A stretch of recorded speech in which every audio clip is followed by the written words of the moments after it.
నమస్తే. నేను మీ జర్నలిస్ట్ వసంత్. హైదరాబాద్లో ఒక నయా దందా బయటపడింది. ఈ దందా ఏంటంటే పేషెంట్లు అయితే లేరు హాస్పిటల్లో. హాస్పిటల్ అయితే కంటిన్యూ అవుతుంది. అక్కడ ఉన్న పేషెంట్లు ఎంత కేవలం దాదాపుగా ఒక 60 నుంచి 70 మంది 80 మంది మాత్రమే ఉంటారు. కానీ బిల్స్ మాత్రం ఎంతమందికి పెడుతున్నారు తెలుసా? దాదాపుగా 170 మందికి బిల్స్. అది 3 పూట్ల అనమాట. ఇది ఎవరి డబ్బు? ప్రైవేటు వ్యక్తుల డబ్బా? కాదు. డాక్టర్ల డబ్బా? కాదు.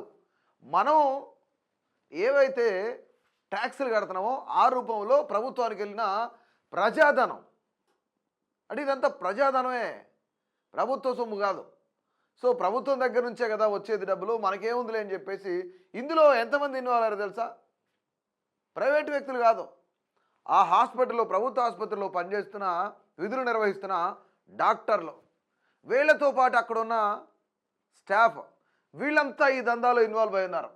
అంటే ఒక్క రోజుకి దాదాపుగా 170 మందికి మీల్స్ పెడితే అందులో 100 మంది మీల్స్కి సంబంధించిన బిల్స్ అన్నీ కూడా ఫేక్.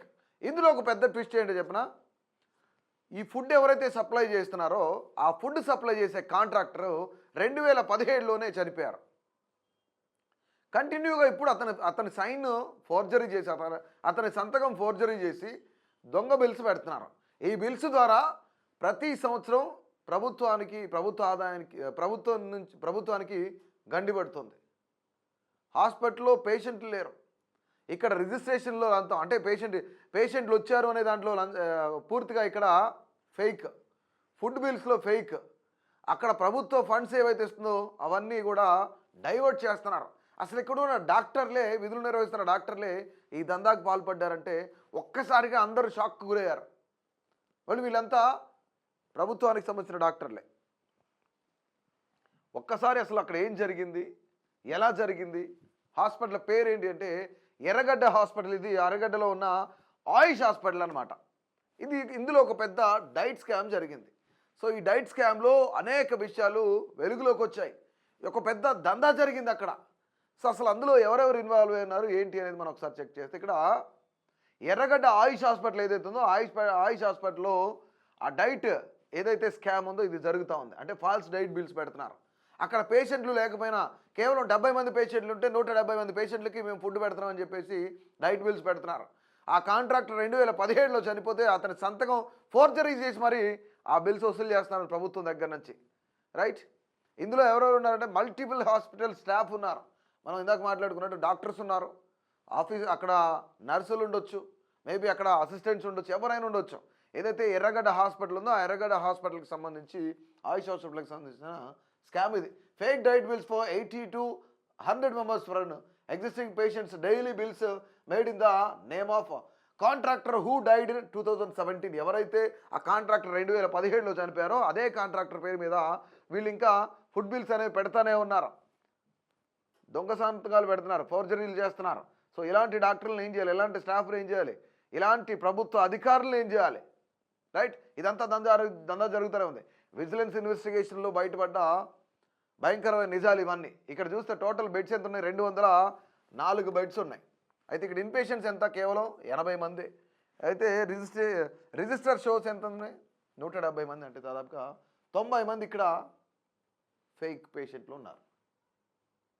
వీళ్ళ పేరు మీద అప్రాక్సిమేట్లీ ఒకళ్ళ మీద 50 రూపాయలు ఇస్తున్నారు. రైట్. అంటే దాదాపుగా 3 పూట్లకి 150 రూపాయలు అవుతుంది. దాదాపు 100 మంది వేసుకోండి. ఇక్కడ 100 × 150 రూపాయలు, నియర్లీ 15,000 రూపాయలు అవుతుంది. ఒక రోజుకి వచ్చి 15,000 రూపాయలు దందా జరుగుతుంది. ఇదంతా ప్రభుత్వ సొమ్మే. ఒక నెలకు ఇక్కడ అంతా 30,000 మందికి డైట్ బిల్స్, ఫేక్ బిల్స్ పెడుతున్నారు. అంటే ఒక నెలకు గాను 4.5 లక్షల రూపాయలు ప్రభుత్వ ధనం వృధాగా పోతుంది. కాంట్రాక్టర్ పేరు చెప్పి చనిపోయిన కాంట్రాక్టర్ ఎవరున్నారో అతని పేరు మీద తీసుకుంటున్నారు. నియర్లీ ఒక సంవత్సరానికి 64 లక్షల పైనే అవుతుంది. 64 లక్షల పైనే అవుతుంది సంవత్సరానికి అప్రాక్సిమేట్లీ. ఇంకా పెంచవచ్చు. ఇది 70కే ఉండాలని రూల్ ఏం లేదు. ఇది 100 మందికే ఉండాలని రూల్ ఏం లేదు. ఇంకా ఎక్కువ మందిని కూడా చూపించవచ్చు కదా. దర్ ఈజ్ ఎ ఛాన్స్ కదా. ఇంకా పేషెంట్లు తగ్గిపోయే ఛాన్స్ ఉంది కదా. 80లో కేవలం 50 అయి ఉండొచ్చు. వీళ్ళు 200 మందికి పెట్టచ్చు బిల్స్. అందులో దాదాపుగా 150 మందికి ఫేక్ బిల్స్ పెట్టినట్లే. అంటే నియర్లీ ఇక్కడ మనం చూసుకుంటే ఒక సంవత్సరానికి మనం నియర్లీ ఇప్పుడు 2017లో కాంట్రాక్టర్ చనిపోతే అప్పటి నుంచి దాదాపుగా అప్రాక్సిమేట్లీ 5 కోట్ల పైనే ప్రభుత్వ ప్రజాధనాన్ని వృధా చేస్తున్నారు, ప్రభుత్వ ధనాన్ని వృధా చేస్తున్నారు. అదంతా ప్రజాధనమే. మనం ట్యాక్సులు కట్టి సంక్షేమ పథకాలకు వాడమని మనం అందరూ ఇస్తున్నాం. ప్రతిరోజు మనం తినే ఫుడ్ మీద పెడుతున్నాం, జిఎస్టీలు కడుతున్నాం, మనం వేసుకునే బట్టల మీద జిఎస్టీ ఉంది, పెట్రోల్ మీద జిఎస్టీ ఉంది, ప్రతి దాని మీద జిఎస్టీ ఉంది. ఇదంతా మనం కడుతున్నాం, స్టేట్కి వెళ్తుంది, కేంద్రానికి వెళ్తుంది. రైట్, ఇక్కడ మనం స్టేట్కి కట్టే ట్యాక్స్ డబ్బులతోనే ఇలాంటి సంక్షేమ పథకాలు అమలు చేస్తున్నారు ప్రభుత్వం వారు. రైట్, కానీ ఇక్కడ చూస్తే ఎలాంటి ఫేక్ నకిలీ డాక్టర్లు, వీళ్ళంతా దొంగ డాక్టర్లు అనడానికి ఎలాంటి అతిశయోక్తి లేదు. వీళ్ళంతా దొంగలు అనొచ్చు. పేషెంట్ల మీద ఒక పర్సన్కి 150 రూపాయలు తినే వాళ్ళని ఏమంటారు? ప్రభుత్వం దగ్గర నుంచి లక్షల లక్షల జీతాలు తీసుకుంటూ దొంగలే అనాలి. రైట్, ఇక్కడ ఒక్కసారి స్కామ్ ఓవర్ వ్యూ చూస్తే మనం, scam was executed through fake diet bills, fake contractor, false patient entries, staff collusion. వీళ్ళు స్టాఫ్ అంతా కలిసిపోయారు. మ్యానిపులేటెడ్ హాస్పిటల్ రికార్డ్స్ మొత్తం మ్యానిపులేట్ చేశారు ఇక్కడ. రైట్, ల్యాక్ ఆఫ్, ఇక్కడ ముందు ముఖ్యంగా చూస్తే మనం అసలు ఇది స్టాఫ్ కొల్యూషన్. మొత్తం డాక్టర్లు అయితేనేమి, అక్కడ ఉన్న నర్సులు అయితేనేమి, ఎవరైతే ఉన్నారో హాస్పిటల్ స్టాఫ్ ఎవరైతే ఉన్నారో వీళ్ళందరూ కూడా కొలాబరేట్ అయ్యారు, వీళ్ళంతా కూడా ఉన్నారు, కొల్యూట్ అయ్యారు ఈ స్కామ్ చేయడానికి. దాదాపుగా ఇందులో 10 మంది డాక్టర్లు ఇన్వాల్వ్ అయి ఉన్నారు. సో ఇలాంటి డాక్టర్లు ఏం చేయాలి? అది ప్రభుత్వం తీసుకునే నిర్ణయం ఎలాంటి తీసుకుని చూడాలి. ఫేక్ డీటెయిల్స్ మనం చూస్తే యాక్చువల్లీ పేషెంట్స్ ఇక్కడ 60 నుంచి 80 మంది ఉంటే డైట్ బిల్స్ మాత్రం 150 నుంచి 170 మంది పెడుతున్నారు. రైట్, అక్కడ డైలీ వితౌట్ వెరిఫికేషన్ అనేది ఉండదు. నిజంగా ఎంత వస్తుంది ఏంటి వస్తుంది అనేది ఉండదు. నేను ఇక్కడ నియర్లీ 80 నుంచి 100 మందికి ఒక డైలీ బిల్స్ పెడతా ఉన్నారు. కానీ ఇక్కడ ఒక విజిలెన్స్ అధికారికి ఒక డౌట్ వచ్చింది, ఒక ఫీమేల్ విజిలెన్స్ అధికారికి డౌట్ వచ్చింది.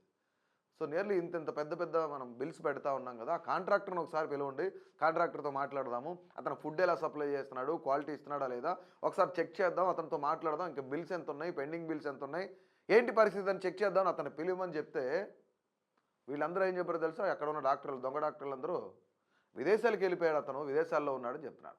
అతను విదేశాల్లో ఉంటే సైన్లు ఎవరు చేస్తున్నారు? డిజిటల్ సైన్లు చేస్తున్నాడా? అతను విదేశాల్లో ఉంటే అతను bank account through bank account డబ్బులు ఎక్కడి నుంచి ట్రాన్సాక్షన్ జరుగుతుంది? సో ఇక్కడే అనేక విషయాలు బయటకు వచ్చాయి, వెలుగులోకి వచ్చాయి. అతను 2017లో చనిపోయాడనే విషయం తర్వాత తెలిసింది. ఒక్కసారి షాక్ కోరారు. మొత్తం కూడా అసలు విచారణకు ఆదేశించారు.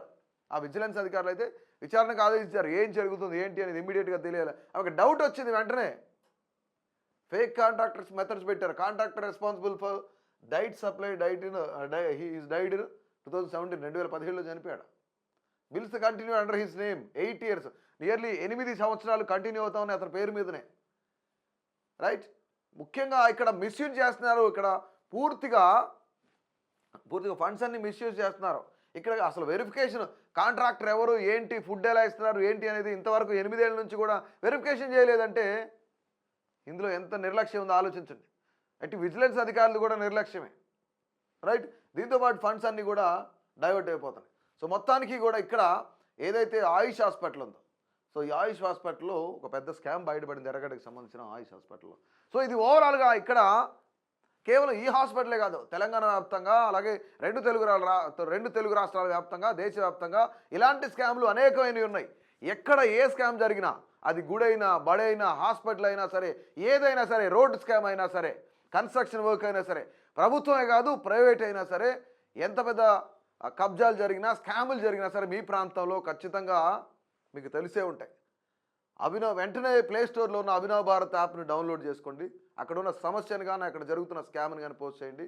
మీ దగ్గరలో ఉన్న మీ రాజకీయ నాయకుడి దృష్టికి తీసుకెళ్లే ప్రయత్నం మేము చేస్తాం. అభినవ్ భారత్ ఎప్పుడు కూడా ప్రశ్నించడానికి ముందుంటుంది. తప్పకుండా అభినవ్ భారత్ యాప్ డౌన్లోడ్ చేసుకొని మీ సమస్యను పోస్ట్ చేయండి. సో ఇలాంటి స్కామ్ మీ దగ్గరలో కానీ, మీకు తెలిసిన ఏరియాలో కానీ ఏదైనా స్కామ్ ఉంటే కనుక ఖచ్చితంగా కామెంట్ చేయండి. ఆ స్కామ్ గురించి మళ్ళీ మేము వీడియో చేయడానికి సిద్ధంగా ఉన్నాం.